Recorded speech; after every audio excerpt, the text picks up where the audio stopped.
उमेदवारी मिळालेली आहे. पहिल्याच यादीमध्ये तिघा जणांना उमेदवारी जी आहे ती जाहीर झाली, दोघांना. तर काय सांगा? आज श्रावणी सोमवार आहे. श्रावण महिन्याचे शुभारंभ आजच झालेला आहे आणि योग चांगला आहे. कारण पंढरपूरमध्ये आहे, साक्षात विठ्ठलाच्या भूमीमध्ये मी या ठिकाणी माताईच्या आणि विठ्ठलाच्या भूमीत आहे.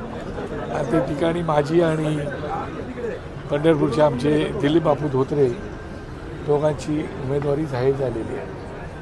मी पक्षप्रमुखांचा मनापासून आभार मानतो, पक्षाचा मनापासून आभार मानतो की त्यांनी आमच्यावरती विश्वास दाखवला आणि आज आमची उमेदवारी या ठिकाणी जाहीर केलेली आहे. मला नक्की खात्री आहे शिवडी मतदारसंघातील लोक आणि पंढरपूर मतदारसंघातील लोक निश्चितपणे आम्ही त्यांचं प्रामाणिकपणे काम करत आलेलो आहोत, प्रामाणिकपणे काम करतो. त्यांच्यावरती आमचं प्रचंड प्रेम आहे.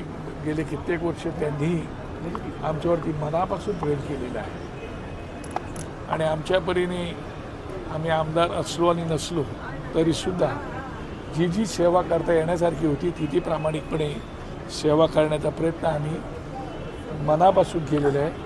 त्यात आम्हाला उमेदवारी मिळेल नाही मिळेल हा कधी विचारही केला नाही. तुम्हाला आठवत असेल की लोकसभेच्या वेळेला, आत्ता झालेल्या लोकसभेच्या वेळेलाही माझं नाव दक्षिण मुंबईतून जोरात चाललं होतं आणि लोकांनी अपेक्षा धरली होती की बाळा नांदगावकर आता लोकसभेमध्ये जाणार, अशा प्रकारची आमच्या सगळ्याच मतदारसंघातील लोकांची भावना होती. तरी पण पक्षप्रमुखांनी निर्णय घेतला आणि मोदी साहेब पंतप्रधान व्हावेत म्हणून आम्ही बिनशर्त पाठिंबा दिला आणि आम्ही त्या मतदारसंघात असणाऱ्या उमेदवारांना जीवाचं रान करून मतदान करण्याचा प्रयत्न केला. किंबहुना महाराष्ट्रात सगळीकडेच आमच्या महाराष्ट्र नवनिर्माण सेनेच्या सैनिकांनी भारतीय जनता पक्ष आणि एकनाथ शिंदे साहेबांचा पक्ष आणि अजित पवार साहेबांचा पक्ष त्यांना प्रामाणिकपणे मदत करण्याचा प्रयत्न केला. ती उमेदवारी नाही मिळाली लोकसभेची, परंतु आता अनपेक्षितपणे आम्हालाही माहीत होतं. साहेब मला म्हणाले दौऱ्याला तुला यायचं आहे म्हणून मी दौऱ्याला आलो आणि आज अनपेक्षितपणे साहेबांनी आम्हाला ही एक सप्रेम भेट, प्रसाद पांडुरंगाचा आणि शंकराचा प्रसाद आम्हाला दोघांनाही आज दिला. कारण आयुष्यामध्ये खूप निवडणुका मी लढवल्या आणि निवडून आलो, पडलो सुद्धा. साहेबच बोलतील. आज थोडासा भावनिक विषय आहे कारण गेले 2 टर्म मी निवडणूक लढवली नव्हती. 2 टर्म नंतर निवडणुकात पक्षप्रचारात मी होतो. साहेबांनी मला पक्षप्रचारात ठेवला होता आणि 2000 मला वाटतं 14 नंतर मी निवडणूक लढवली. ती आता 10 वर्षांनी निवडणूक आता लढवतो, त्यामुळे एक भावना वेगळ्या आहेत आणि माझ्या मतदारसंघातील लोकांची सेवा करण्याची संधी मला आणि बापूला त्यांच्या मतदारसंघातील लोकांची सेवा करण्याची संधी दिली, त्याबद्दल साहेबांचा आभार मानतो.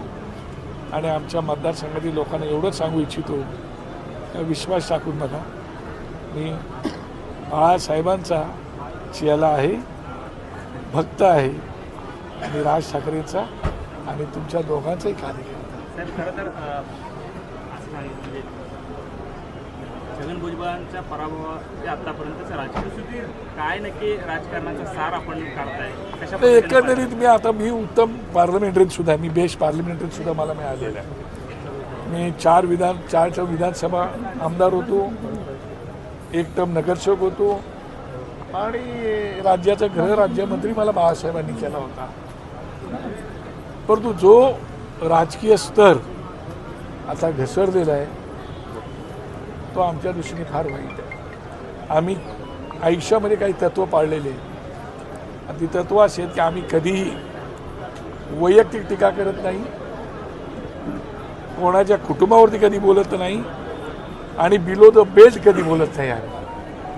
ही सूत्र प्रत्येक राजकारण्याने पाळली पाहिजे असं मला वाटतं. पण आज ते राहिले नाही. आज लोक बिलो द बेल्ट बोलतातच, पण पूर्ण कुटुंबावरती बोलतात आणि वैयक्तिक हेवे दावे पण काढतात.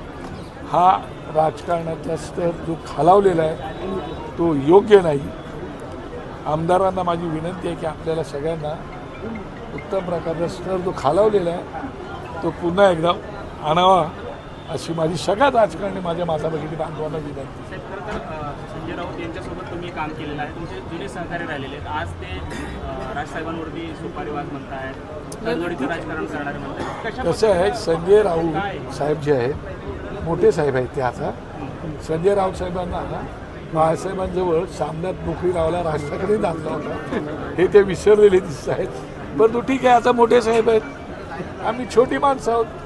पण माणसाला जाणीवी असली पाहिजेत आणि ती जाणीव जर माणसाला नसेल तर त्याच्यापुढे बोलणं उचित नाही ना. मी बाळासाहेबांचा आणि राजसाहेबांचा कार्यकर्ता आहे आणि मला ती जाणीव आहे की ठाकरे फॅमिलीशी लॉयल माणूस आहे आणि रॉयल आहे त्या फॅमिलीसोबत.